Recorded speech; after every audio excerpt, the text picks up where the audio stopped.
Thank you, Madam President. First, I would like to thank the Secretary General, ASG Yancha, Director General Grossi, for your remarks.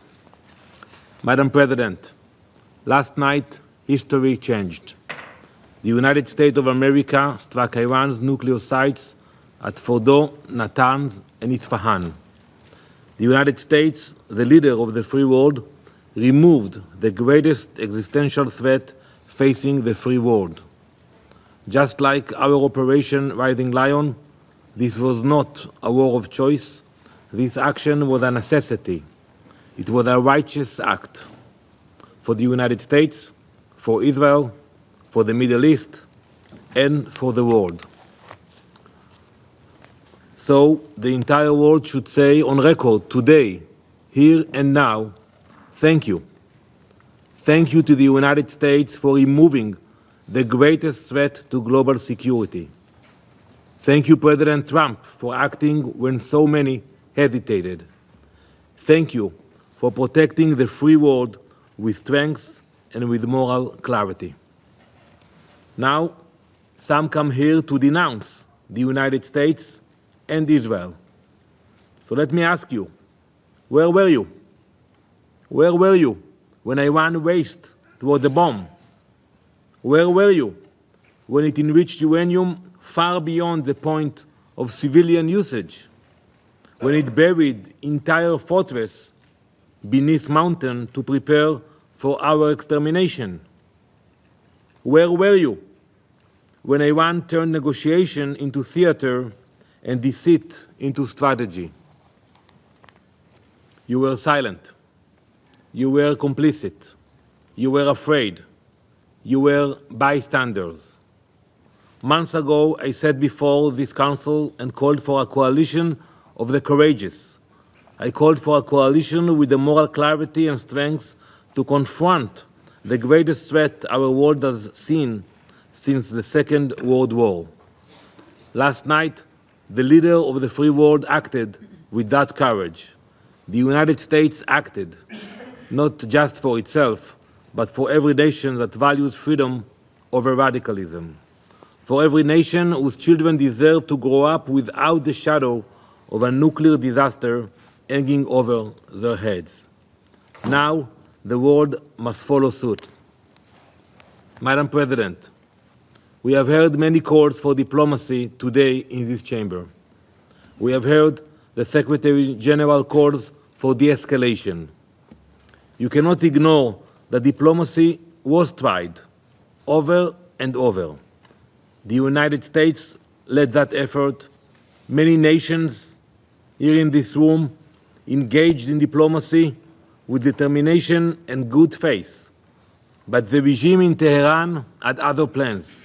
It used the negotiating table as camouflage, a delay tactic, a way to buy time while building missiles and enriching uranium.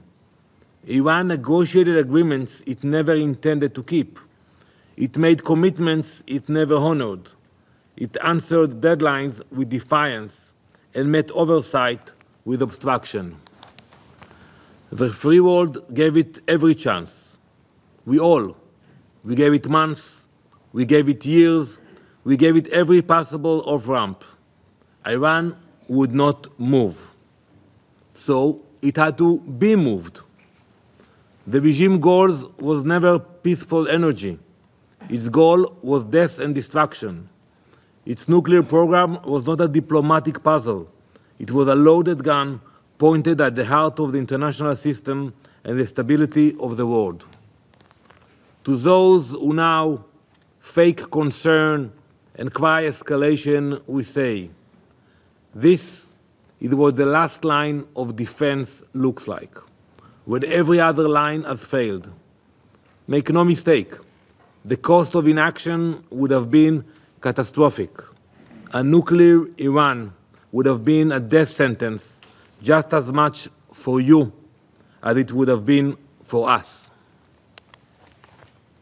Madam President, while Iran fired rockets at synagogues, mosques, schools, and homes, the United States acted with precision, as does Israel.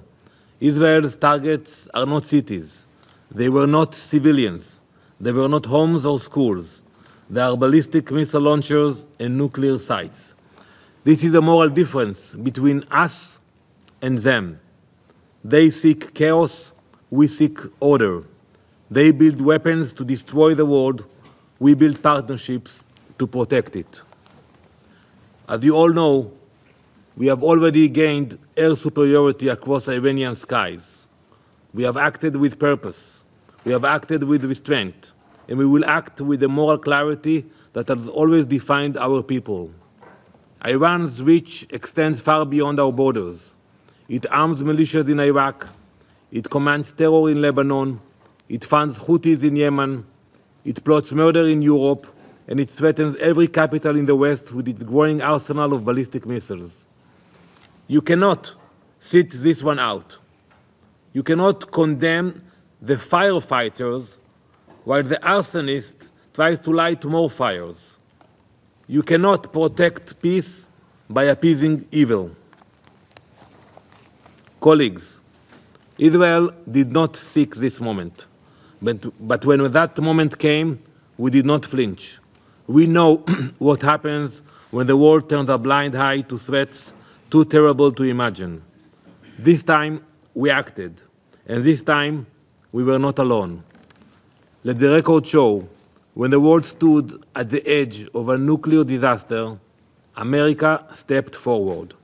When time ran out, America showed courage. And when the moment came to confront the forces of extinction, America led.